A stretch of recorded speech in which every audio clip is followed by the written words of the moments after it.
Hello everybody, Karim here, ready to solve another challenge with you. Today we'll be solving a box from Vulnhub called Jangow 01.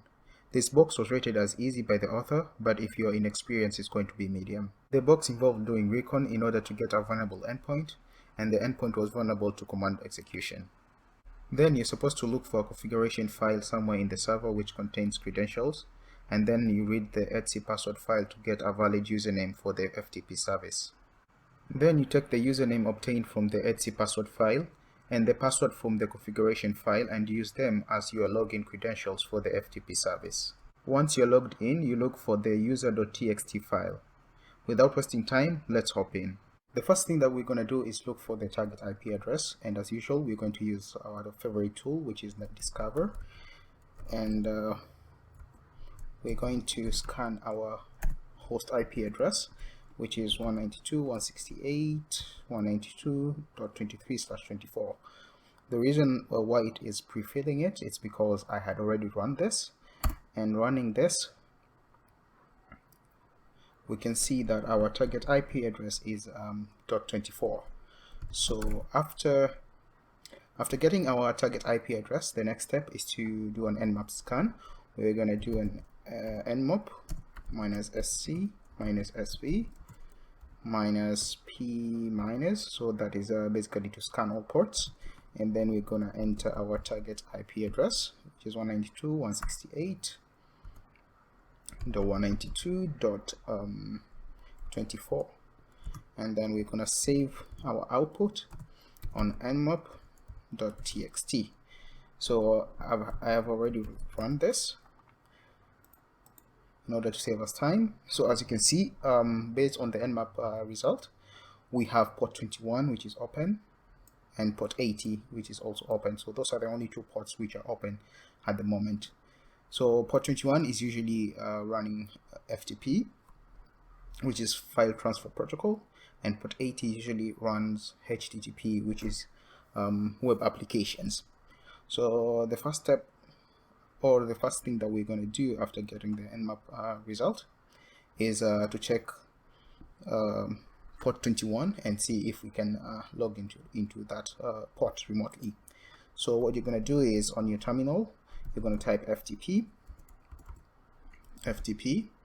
the target IP address, which is .24, and then 21. So the credentials that we're going to use here is anonymous, because sometimes system administrators tend to forget to remove the default credentials. So on FTP, the default credentials are usually anonymous. So let's try that. Anonymous.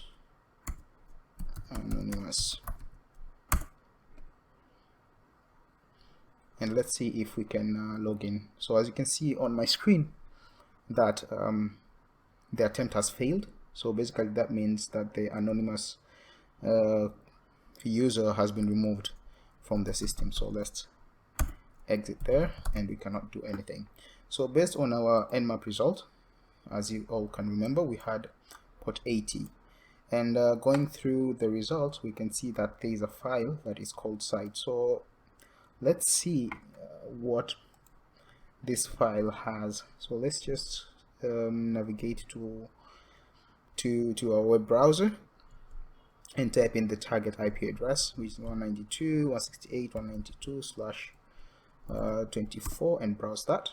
As you can see, basically what nmap had reported is the same thing that we can see on our web browser. So let's click on site and see what site really is. So let's just wait for it to finish loading, and then we can proceed.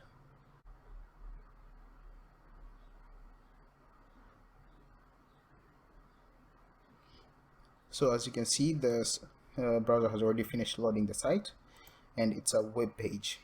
So basically what we're going to do is, first of all, check for robots.txt if it entails anything. As you can see, nothing has been found.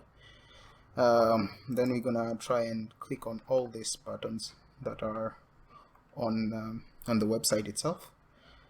Let's scroll down and just navigate everything, look for any useful information that's going to help us.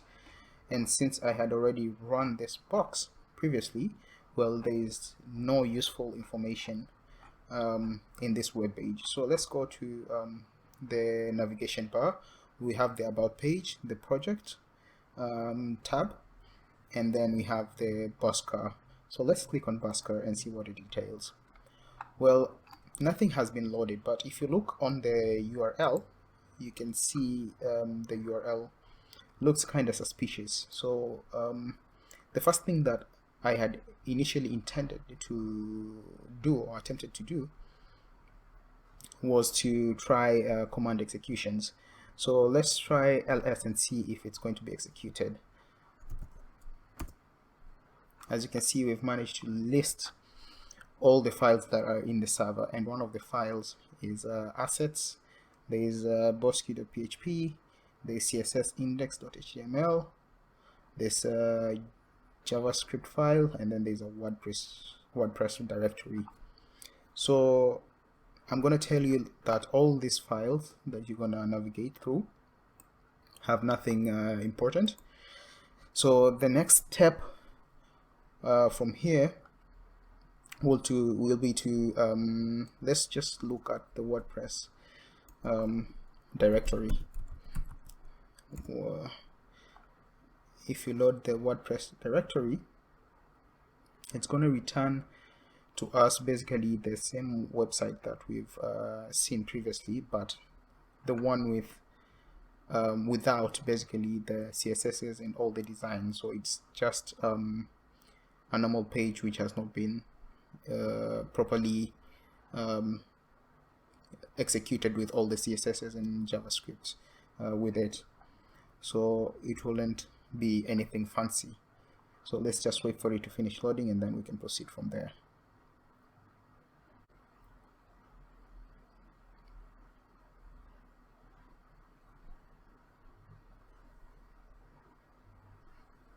Yeah, so this was basically what I was trying to explain initially, that it's the same page that we had checked out initially, which was /site, but as you can see here, it's not loaded properly because there is no CSSs running or being executed in this page to make the site look presentable in general. So the next thing that I had tried was to try and do content discovery, and that we're going to use our loved tool search. I had already run that in order to save time. So as you can see, what search had reported was everything that we had seen while we were doing the content listing on the website. So there's nothing important here, or nothing that we don't know about yet at this point. So that part was finished. Then the next bit was to, let me just track back. Since here on the website we discovered that there was a WordPress directory, my assumption was perhaps this was a WordPress site. So I was supposed to run this website through WP scan in order to scan for credentials, vulnerable plugins, etc. Basically what WP scan does. So I had already run that, as you can see, and the result that got back was scan aborted. The remote website is up, but does not seem to be running WordPress. So this could only mean two things. Number one, either the system administrator was very smart enough to nuke the website. In other words, let me just say, to remove all fingerprints associated with WordPress, so that WP scan cannot be able to scan it, or it is not a WordPress site. So it could be either of them, but at this point we can just proceed with other things on the site. So the next step will be to check out what this WordPress site has inside of it, so the directory. So what we're going to do is just change the directory to WordPress, and then we're going to list everything that's on that directory so that we can know what's inside that directory file. If there's anything of valuable to us, then we're going to try to get the content of it. So running that, we can see here clearly that there is a config.php file and an index file. So an index file, to be honest, it can be of much importance to us. So definitely the config file.php is going to be of much importance, simply because this file contains database credentials. So let's see if we can read the content and get the initial credentials. So that can be done through the command cat. So that's to read cat wordpress /config.php. So I'm going to tell you in advance that this is not going to list anything. I don't know why. I think it's an issue with the box, but I had to do the same thing using curl. So this is just an alternative way of reading the contents instead of just directly browsing into the web application. So I had already run that, and as you can see, this is what the basker.php file entails. So as you can see, we already found credentials, which is desafio02. That's the database name, the username is that, and then the password is abigirl69. So let's go back to our nmap scan, and if you see here the result, initially we tried to log in port 21, which is the FTP service, but we used anonymous. So my thought process was, since the SQL service, my SQL service rather, is not running on this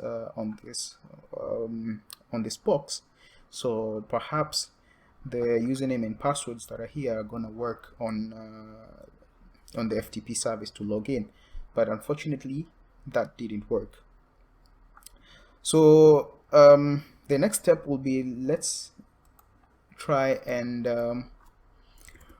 read the etc password file, because it usually contains all the usernames that are logged in into the system.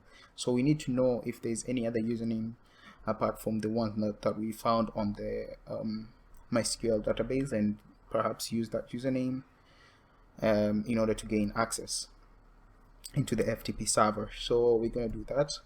So we're going to type in cat/etc/password, and you're going to get this information, which is different usernames that have logged in into the system multiple times.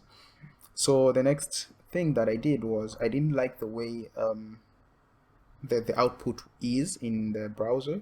So what I did is I used curl once again in order to just make the output look beautiful, and this is what you can see on my terminal right now at the moment. So it's much more presentable compared to the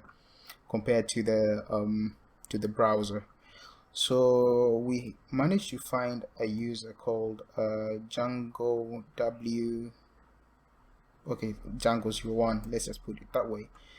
So this is a username, but unfortunately this user is associated with the bin bash, which is basically the SSH login, which is port 22, and if we go back to our nmap scan result, there is no port 22.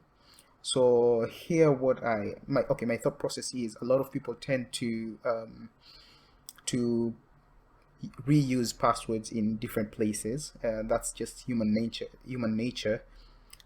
because we tend to forget a lot, so we cannot store a lot of or let me say different password to different systems. It's gonna confuse people. So the human nature in us will basically reuse passwords in different systems. So that was the thought process. So what I did was try to log in FTP port 21, and then the username will be the Jangow01. Let me just copy that. paste it, press enter. It's going to ask you for the password, and then the password was the password that found rather on the configuration file.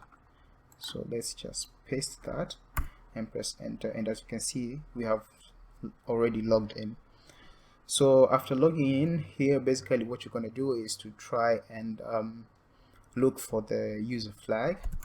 So let's do that. First of all, we need to see what directory are we in. So print working directory, so we're in the var. Let's change directory to the main root.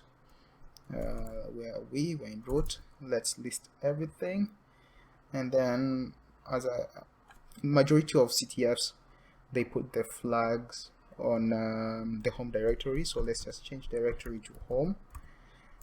List, change directory to Jangow 01, and then list, and then you can see the user.txt file, and if you want, you would want to download it in order to see the content of it, and then proceed to the next step, which is privilege escalation. So I'm going to end here.